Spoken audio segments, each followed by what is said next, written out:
Hiya, and welcome back to Lyre, the game that teaches us that sponge baths are the ultimate method of bathing. Hiya. Anyways, let's just hop right in. The trial will now begin. On cue, all of the royal guards stamp their feet, including Lyle. Sir Lyle Reed. Lyle steps... Okay, I'm looking at the chat. Oh, you're talking about, what would I do for a Klondike bar?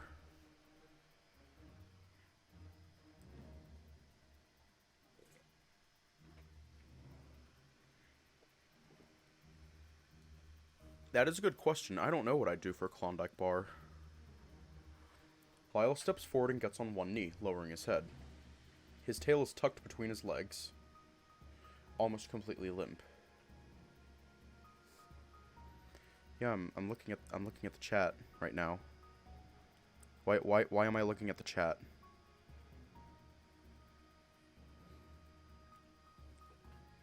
My king. You may remove your helmet. Lyle stands back and slides the helmet from his head. I can hear a few people make noises of discomfort in the crowds off to the side. Adrius's expression doesn't seem to budge. Do you swear to tell the truth not only as a citizen of Lyre, but as the captain of the Royal Guard? I do. Very well.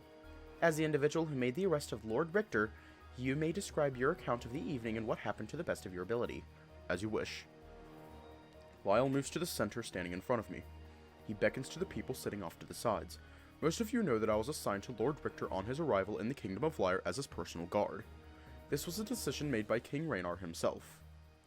In the time that I have spent with Lord Richter, they have shown no intentions of committing treason or murder. They simply did what they were requested to do by the king as a newly appointed financial advisor. Suddenly, the bear on my left speaks up.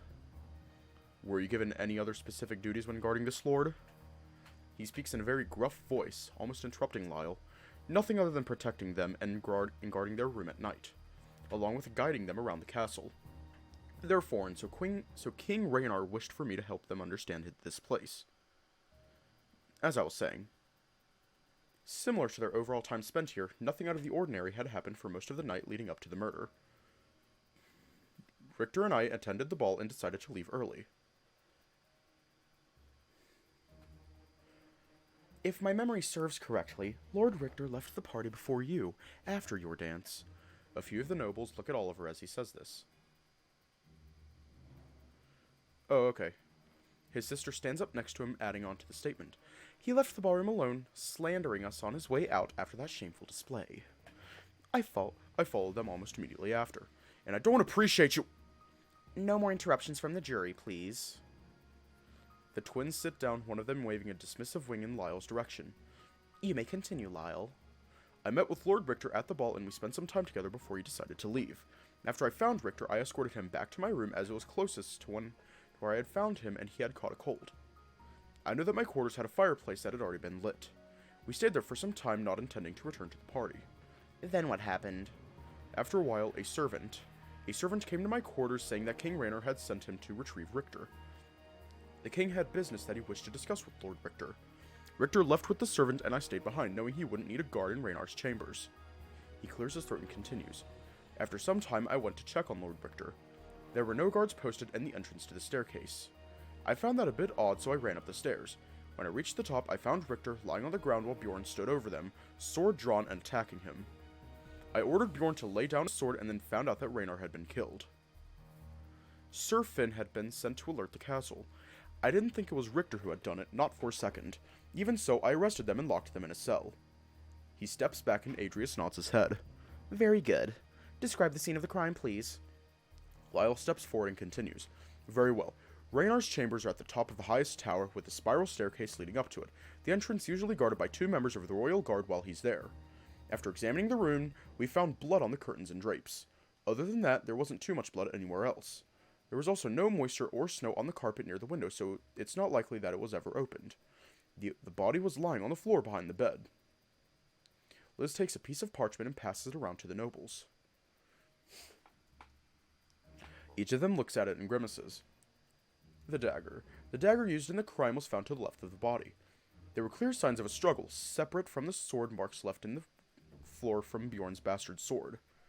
Raynar had clearly been caught off guard. There were rips in the drapes by the window, indicating that his antlers had been torn through them during the struggle. We even found gold flakes from one of his antlers lining the tears. He pauses, taking a deep breath before continuing. He's doing a really good job so far describing the event. He's not lying about anything, but I wouldn't want him to do that. Yet he's still leaving out some truth. Several canine guards, along with myself, picked up scents from the room. 4 people had been in the room around the time of the murder. Sir Bjorn, Lady Kadaj, King Raynar, and of course, Lord Richter. There's chatter among the crowd, but Adrius raises his hand to silence them. Is that all you have to present? For now. Adrius isn't too happy with this response, but continues anyway. You may join your guards. Lyle goes up the steps, putting his helmet back on as he takes place in the center of the guards. He looks down at me for a moment, giving a barely noticeable nod in my direction. Leaf? Yes, Your Majesty. Please give your reports on the body. Of course. Leaf steps forward and holds out a piece of parchment, reading off of it. When the body was examined, 2 stab wounds were found in the stomach, along with one in the chest. The throat had also been slit across the front. He squints his eyes, holding the parchment closer to his face. His eyes and head were positioned so that he was looking out the window. Clear signs of a struggle were found on the tips of his fingers. I can see Adrius getting a bit uncomfortable in his chair. I actually feel kind of bad and avert my eyes. There were also tear stains on his cheeks, and the body was very clearly fresh. Adrius cuts him off as Leaf becomes lost in his description. Thank you, Leaf. Leaf steps back up to the side of the throne and Liz looks to me. Lord Richter, you may now present your side of the story. I sit there for a moment, not really knowing how to start. The hall is silent and I can almost hear my own heart beating. Being put on the spot like this is very stressful. Hiya. I guess I should start with Lyle when I separated. I clear my throat and begin. Everything happened just as Sir Reed said it did. At least according to his perspective. The servant whose name I'm not aware of came to fetch me early into the night. I told Lyle to stay behind and left for the king's chambers. But he is your guard, is he not? Should he not accompany you everywhere? The servant did not accompany me, saying that I should be able to find my way to his chambers quite easily, insinuating that I would not need a guide. I was only doing what seemed appropriate. He says nothing, waving his hand and allowing me to continue. As I made my way down the hall, I came across Sir Bjorn and Sir Finn standing guard at the entrance to the staircase. They let me pass and I made my way up to the room. When I reached the top, there was an area with a large window on the ceiling. Along ahead were the doors, and when I entered, that's when I noticed something was off. The room was dark and the curtains and drapes lined the ceiling blocked out a lot of the light. I couldn't see Raynar, so I assumed he wasn't there. That's when I noticed the damage. Broken portraits, large tears through the canopy of the bed. I followed the trail of broken objects and found his body. At first I didn't know what I was looking at. The entire scene left me shocked. I didn't know what to do and everything was spinning. What happened next? Well, as most of you know, I had been quite ill. I was having constant headaches daily, not to mention the few days I spent comatose. I assumed my mind couldn't handle the sudden shock and I began to suffer from similar pains. I tried to reach the door to warn someone and tell them what had happened. In the crowd behind me, I can hear people whispering back and forth. Even the nobles are talking amongst themselves. You'd think they would want to hear this. That's when Bjorn entered the room. Right on cue, I would say. He started by spouting off a question for Raynar, but he quickly found out something was wrong. Finn was with him at the time, but Bjorn told him to stay at the door. He found me, collapsed on the ground, and immediately rushed to Raynar's body. He assumed that I'd killed him and attacked. Of course, not before sending Sir Finn away to alert the castle. That way he could have me all to himself. If Lyle hadn't arrived in time, he would have killed me on the spot. You didn't mention knocking on the door.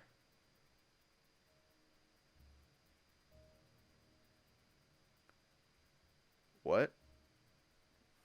Everyone looks up and a few people in the crowd start whispering. I didn't... So you didn't knock on the door. Neither did Sir Bjorn! People in the crowd begin to murmur. Adrius doesn't look pleased nor convinced, but when is he ever? I assume the rest of your account is similar to Lyle's? Yes. Very good. Sir Finn, please tell us your side of the story, if you will. Finn turns around, taking off his helmet, facing the nobles and Adrius. Bjorn and I were guarding the entrance to King Raynar's chambers that night, as you know. We allowed Lord Richter to pass a few minutes before our shift change. Bjorn and I went up the stairs to let King Raynar know that we were going to be leaving, when Bjorn found what had happened. I was told to alert the castle, and I did so. I was able to quickly find the commander of the castle guard and alert them to the murder. Soon, everyone in the castle knew. Is that all? There's one last thing. The reason Bjorn's scent was found in the room was because he would check in on King Raynar every once in a while. As meat-headed as he is, he's dutiful. Each time he returned to our post, and I noticed nothing out of the ordinary. Anything else? Adrius almost seems bored. No, that's it.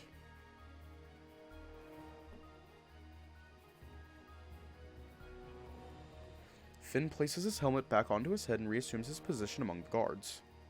Unfortunately, that gives Bjorn a nice alibi. Moving on, we will present some unbiased individuals who have had enough interactions with you to be able to judge your character.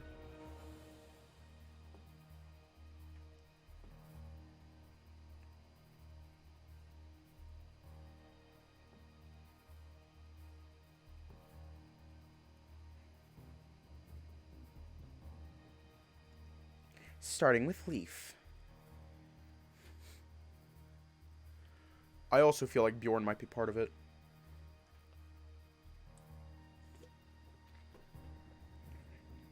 Leaf walks down the steps and stands in front of the throne. So far, everything seems to be going smoothly, but something feels off. Leaf, please detail your interactions with Lord Richter. He clears his throat and begins. My lords and ladies, Lord Richter has been a good friend. In the time that he has been here, he has shown nothing but kindness and understanding. He can be a bit odd at times, but no more than the rest of the staff in this castle. I have tended to their wounds and helped him with the head pains he experiences frequently. They've been an excellent patient. Over the past few weeks, he seems to have almost blended in with the nobility residing in this castle. I just unplugged my headphones. He has become closely acquainted with Sir Reed, and they work very well together. Not only that, but as the assigned financial advisor, I'm told that he did his job and did it well. He saved the king a lot of money with that party. He pauses, bowing before Adrius. That is all. Leaf steps back, and even though all of the things he said were kind, it feels like it wasn't a lot. I guess we haven't gotten to know each other that well outside of him caring for me. Thank you, Leaf. Please, stay. I just have a few questions for you. I feel a tightness in my gut as he says this. Yes, Your Highness? A few days before the solstice, I believe an incident happened. I ask because I was not there, but I am told that it was a very theatrical incident. Richter came storming into a meeting between my father and the war minister. He started spouting off things about what had happened 10 years ago. Things about my mother. The assassins from the canyons also came into question. Am I correct? I want to speak up and tell him what really happened.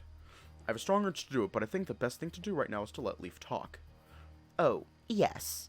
Lord Richter has been suffering from terrible nightmares lately. He merely believed that he had some sort of premonition. I hear a few people chuckle in the crowd behind me, and I wish I could turn around and yell at them to shut it. What does Leaf think he's doing? He had awoken frightened and confused, demanding an immediate audience with your father.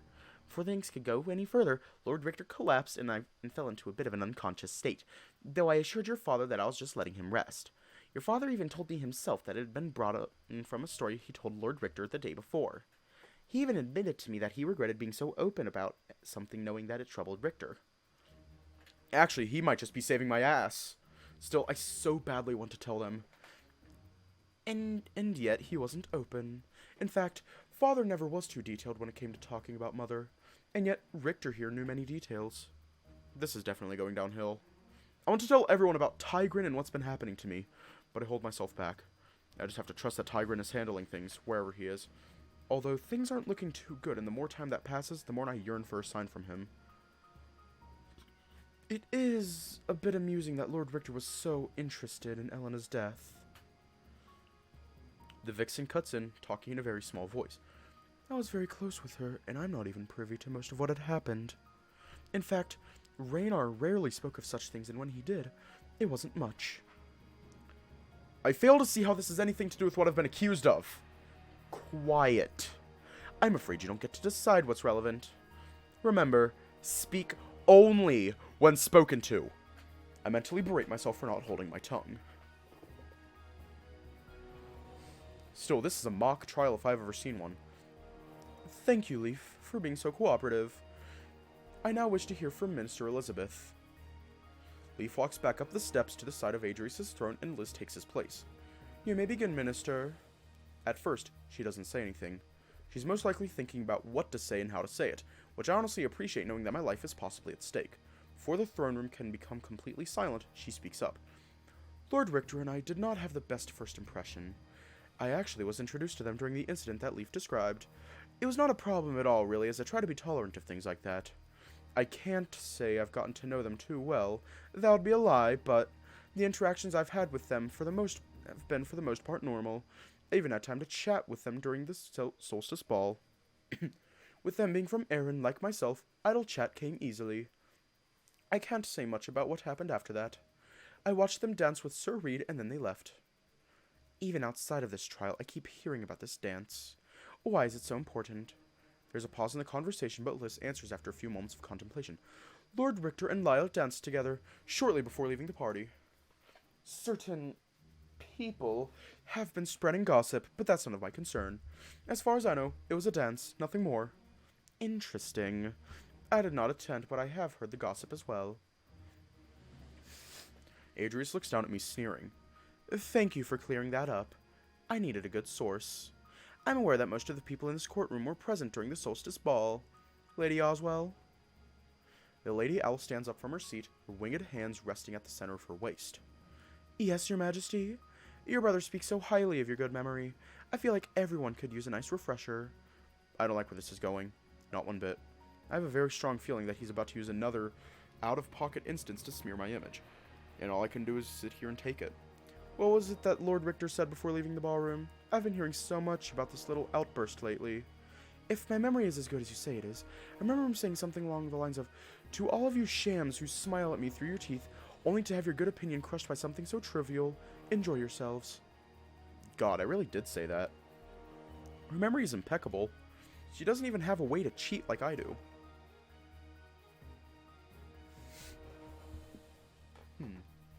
This was said after the night had turned sour by their display. Her brother butts in, but Adrius holds up his hand, silencing the two of them. Thank you for refreshing our memories. I think it was warranted.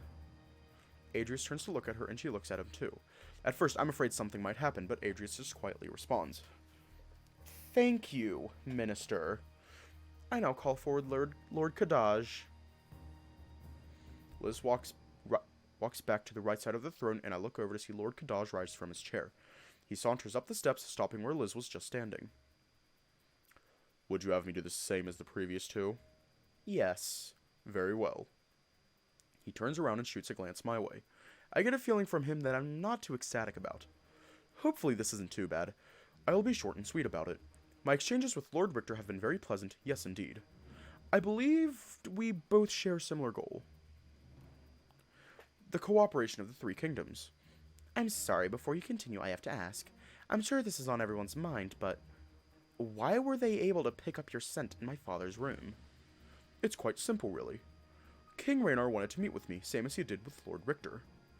He had informed the both of us these meetings during the party, if I remember correctly. What was this meeting about? He only meant to officially appoint me as Minister of Foreign Relations, nothing more. We actually left the dance together as he was very eager to break the news. The guards followed us to the entrance and stood outside.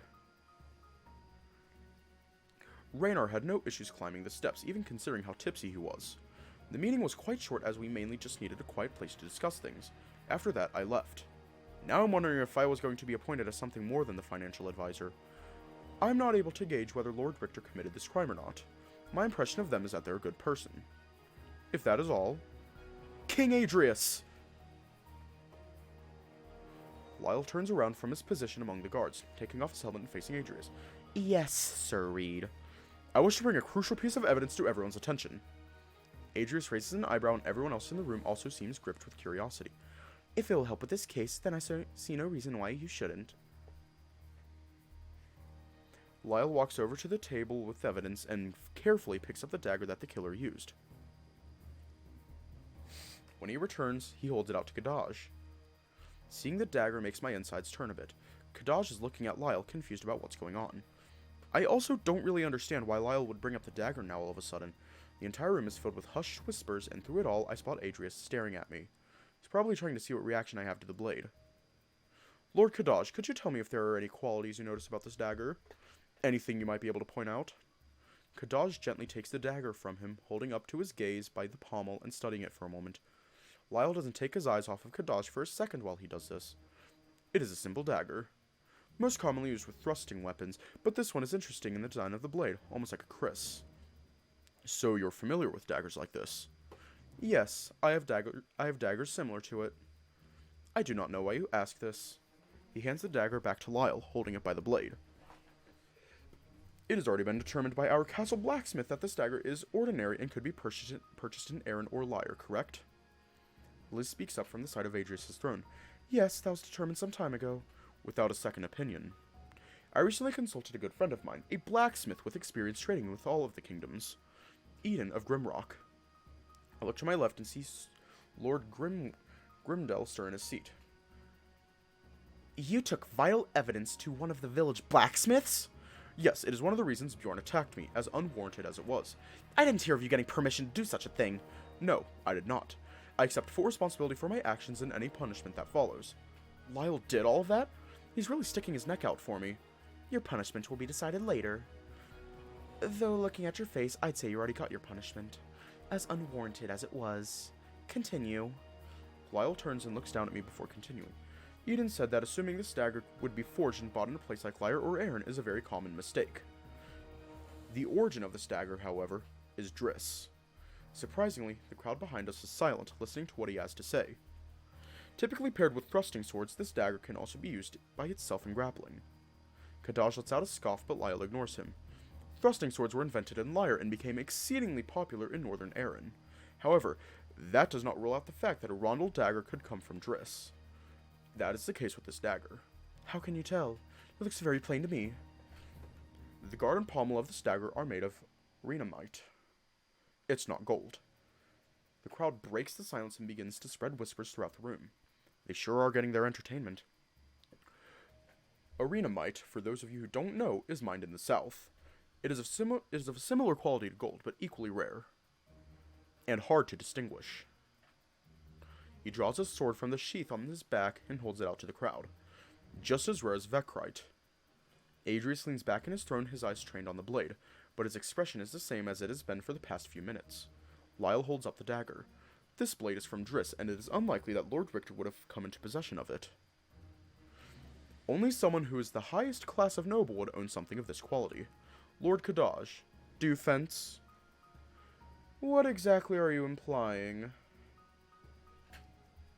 He's implying nothing. Adrius leans forward in his throne, his eyes finally leaving the dagger and falling upon Kadaj. However, what do you have to say about this, Lord Kadaj? Kadaj pokes his finger into Lyle's chest, his claw clinking against the metal. Yes, I fence. I participated in many duels back in Driss. However, if the rondel dagger is a rapier's best friend, then the parrying dagger is its wife. It is known that I much prefer those two weapons together. He lets out a scoff. Honestly, accusing me of using such a civilian tactic. Kadaj doesn't even care that Lyle has just accused him. He only seems to care about his reputation and his choice of weapon. The crowd seems to find this funny.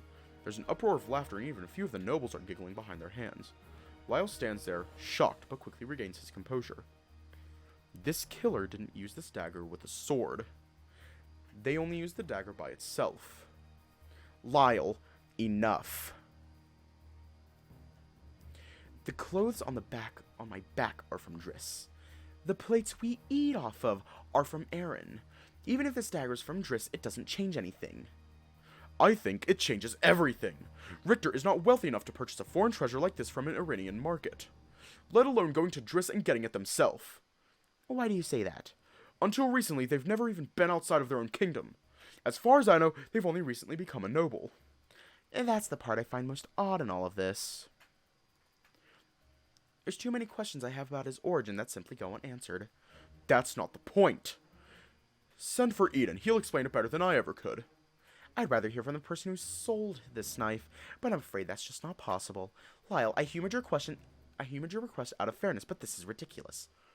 Fairness? My voice sends an echo up towards the throne, bouncing off of the wall behind it. The three standing before me turn and look down, having almost forgotten I was there. You speak of fairness, yet this entire trial is botched. Be quiet. I grow tired of this mockery. Shut up. I did not kill your father, but if it will put a smile on your face, kill me now and be done with it. Stop talking. I'll participate in this charade no longer. Silence! Adrius yells this, his words bouncing off of the walls, the entire audience silent as the grave. Lyle's looking down at me, shocked and nervous.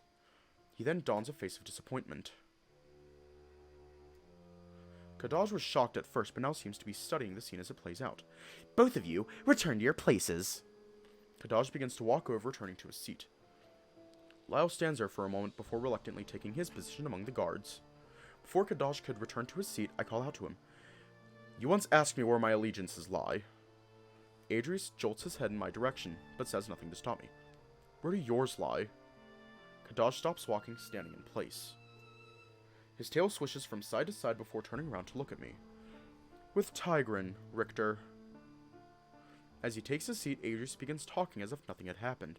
There's one more individual I would like to question before anyone gives their verdict. Who else could he possibly bring up? If I recall, that's everyone I interacted with that night. I call upon the servant. The one who tended to Lord Richter the night of the solstice. What? What could he possibly contribute to this? The servant stands up from their chair and begins to make their way over. I hadn't noticed him until now as he was sitting towards the back. Might have noticed him when I entered the room if my mind wasn't already overwhelmed by everything else. At this point, I'm sure Adrius has already won. Why would he even need to go any further?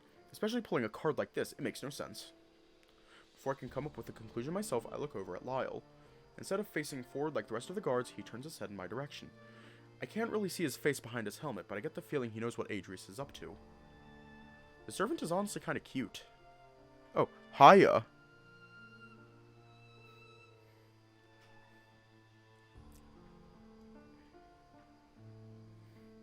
The badger walks up the side of the hall and takes her place in front of Adrius at the bottom of the second row of steps. They turn around to look at me, their expression neutral. I can't shake the feeling that something is wrong. Please state your name. It's Gerhard, Your Highness. Could you please describe the events of the night and what happened? Please be sure to not leave out any details. Adrius, this man was never questioned. What are you...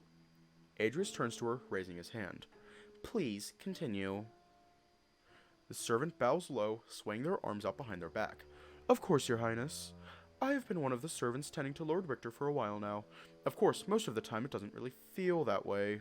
You see, Lord Richter rarely accepts the help of servants, leaving most of his tasks up to himself.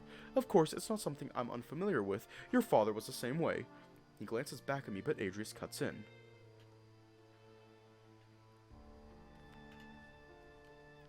Don't look at him. Just tell us what you know. Gerhard lowers his head and continues.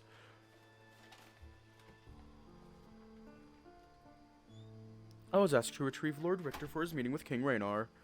Knowing he had already left the ball, I went searching for him in his quarters, but our lord was not there.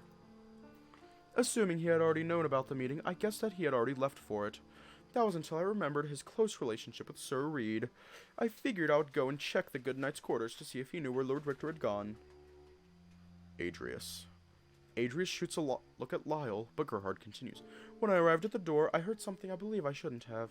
At the time, I didn't really understand what I was hearing, but looking back on it, it all made sense. Whispers about the king. What? That is not true! Quiet. If only I had figured it out then, but I foolishly brushed it off. I assumed Lord Richter was only talking with Sir Lyle about the audience he would have with the king soon. The other thing I found odd was the fact that Lord Richter was with Sir Lyle in his own chambers. As his guard, it should be known that Sir Lyle would accompany Lord Richter to his own chambers. He was ill. Silence, Lyle. I did not wish to be rude by lingering outside the door for too long, so I knocked on it. It took a while for them to answer, and I heard whispers from the other side. Once the door opened, however, How should I go about this? Lord Richter was standing before me with mussed clothing and hair. Sir Lyle, however, was practically naked when I caught a glance at him through the doorway. Several people in the crowd gasp, and a few of the nobles scoff and groan at hearing this. That feeling I had in the ballroom is starting to come back. The embarrassment and humiliation. I look to my left and see Liz with her face in her hand. It was quite a sight. Why is this servant lying about me? Could it be that they're the killer? No, that doesn't make any sense. Don't tell me they actually... Disgusting. I hear a chair scoot across the floor as Kadash stands from his seat. I fail to see how this has anything to do with the problem at hand. Even if it's true, I see no issues with it. Well, of course, you wouldn't. I've heard scandalous stories about you, too. Scandalous stories that died a little bit too soon, if you ask me. Kadash sneers at her. Stories? Caden and I are that famous? I'll be sure to let him know.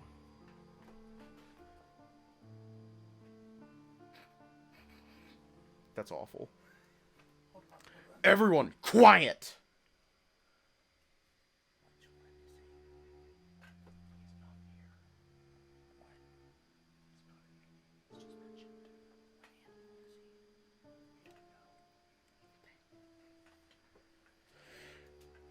The throne room quiets down and Kadash takes his seat along with the others.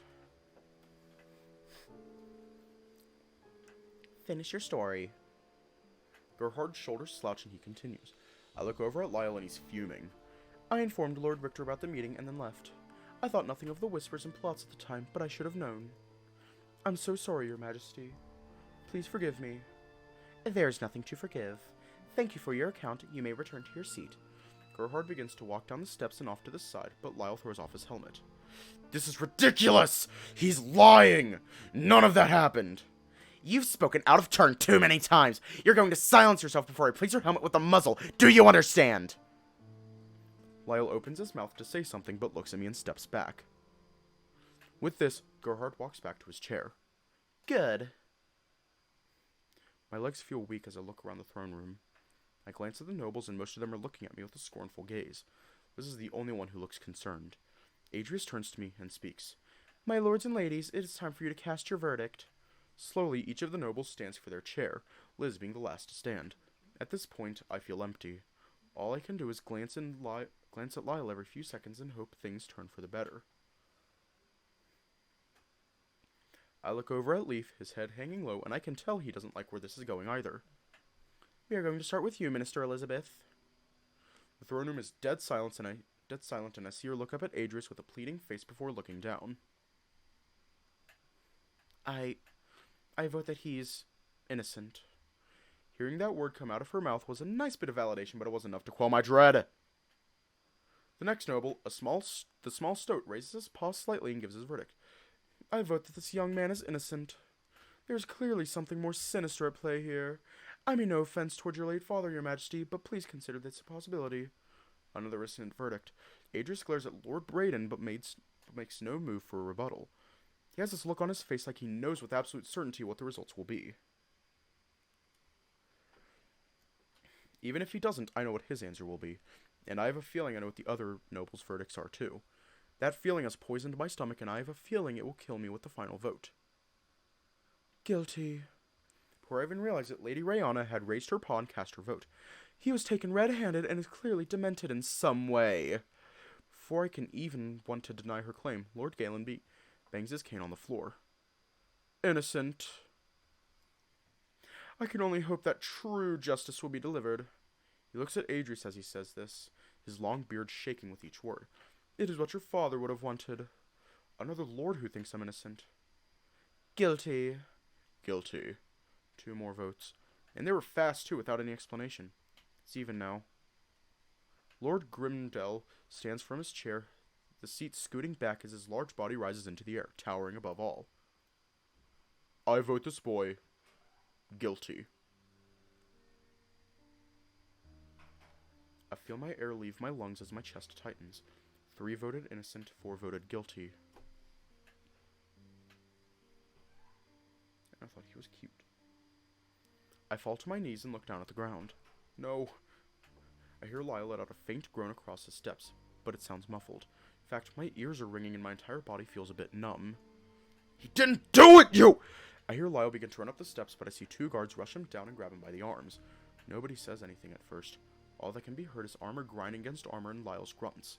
Lyle, I will have you removed from this room if I hear another word out of you. Do you understand? He says this in a cold voice. I've never heard him speak like that. I just keep looking down at the ground, hoping everyone will just forget about me. Maybe Adrius will throw me in a cell for a long time. At this point, I wish I could just go back to my cell. I hear footsteps approaching me from behind, and they sound like hooves. They stop, and a few moments later, Adrius addresses me in another sharp tone. Look at me. Doesn't register at first, but after a few seconds, I look up to see him standing over me. Lord Richter, you have been found guilty of the murder of King Raynar Ossian. This includes treason, regicide, crimes against peace, and the sowing of discord throughout our great kingdom.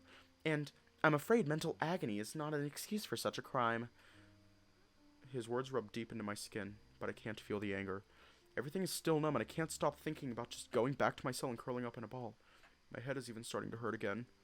I feel as if everyone's eyes are on me. Figures I can't even see. As I said before, the two of us are very different. This is all just a game to you. If I'm being honest, you're right to believe that.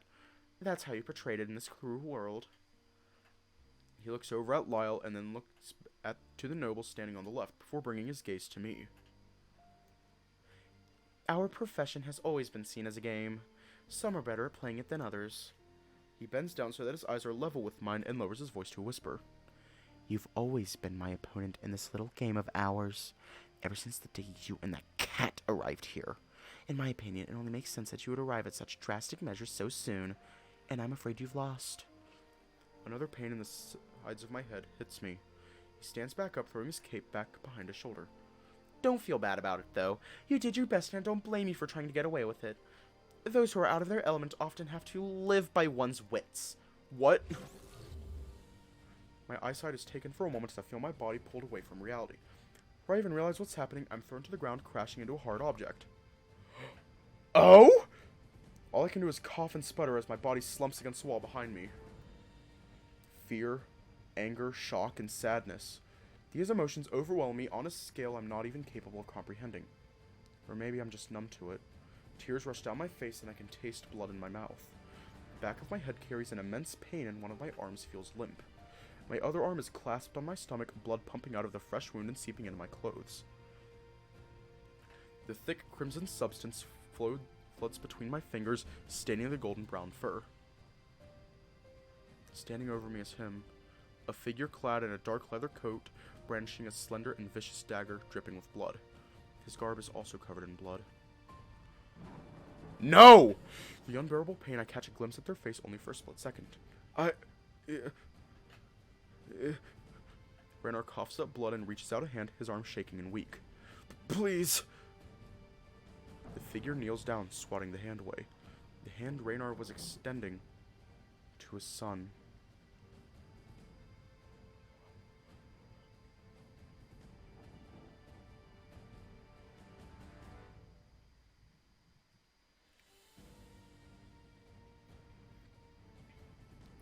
What?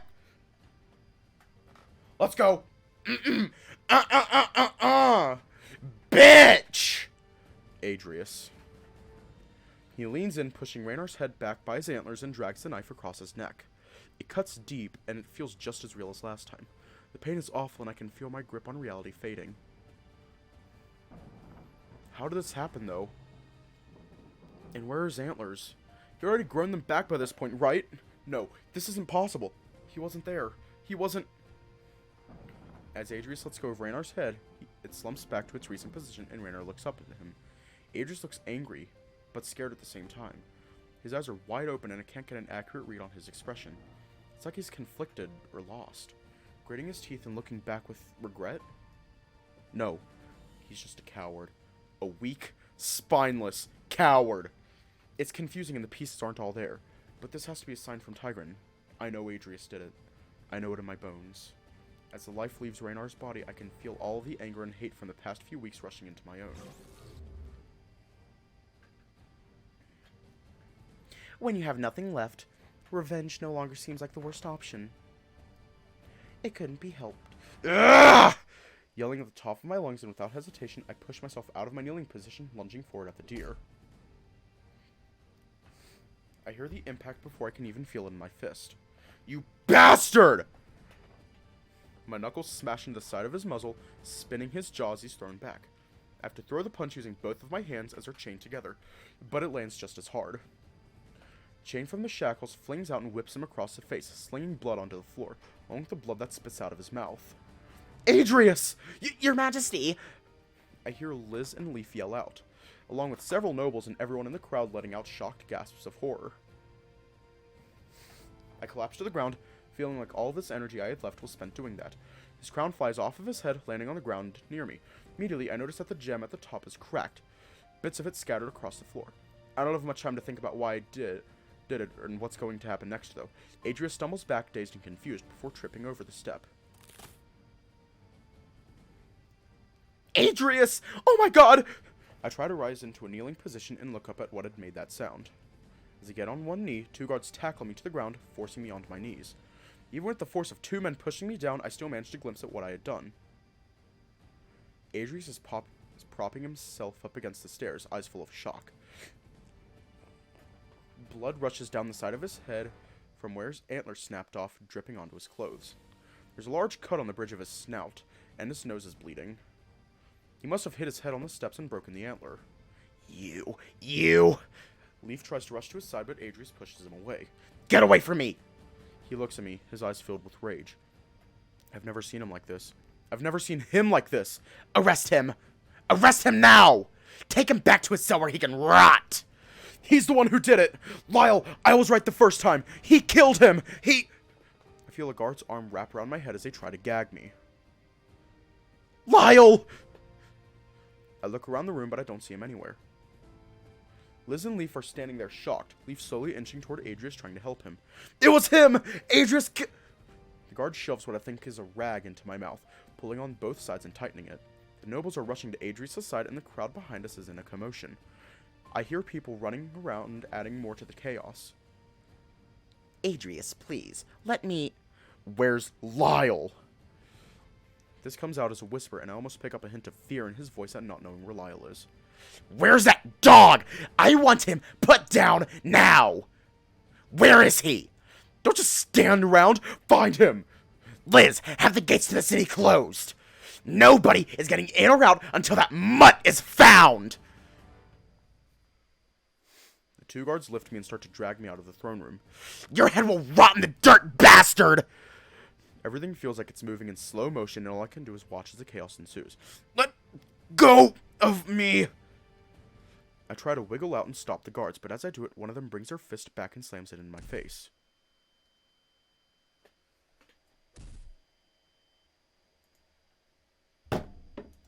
Bitch! Mm-mm!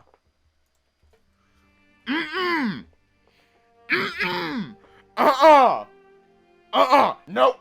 Mm-mm!